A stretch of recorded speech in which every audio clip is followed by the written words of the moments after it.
Okay, so here we have a circle. They give us the standard form of a circle here.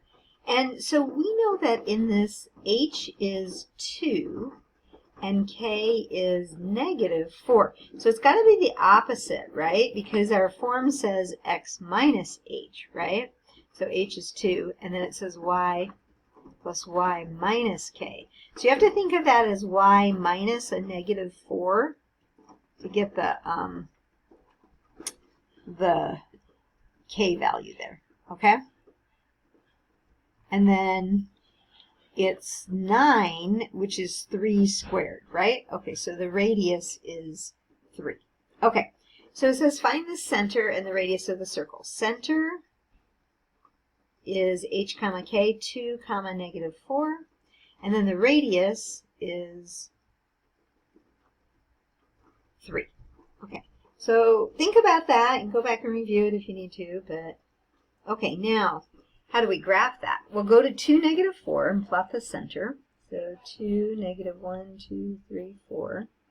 And now I just count 3 in each direction. So 1, 2, 3, 1, 2, 3, 1, 2, 3, and 1, 2, 3. And then I just try to draw the best circle I can.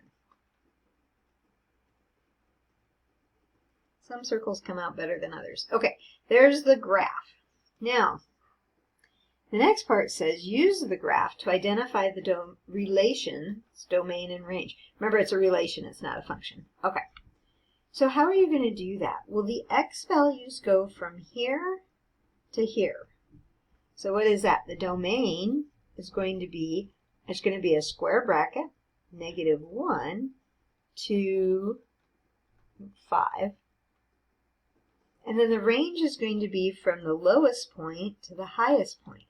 And in our case, the range is going to be -7 to -1. So that would be the domain and range. And I'm just eyeballing them. You could think a little bit about, how are you figuring out the domain? Well, the domain is going to be the center, which was 2. So you're talking x values. And then it's going to be -3, and then it's going to go to 2 plus 3. Think about that. And the range would be, okay, what's the range, the center, the k? It was -4, and then it's going to be -3 and -4 plus 3, because the radius was 3. So if you want to think of it that way, you could. I don't. I just eyeballed it. I just counted it. But there you go. There's the domain and the range.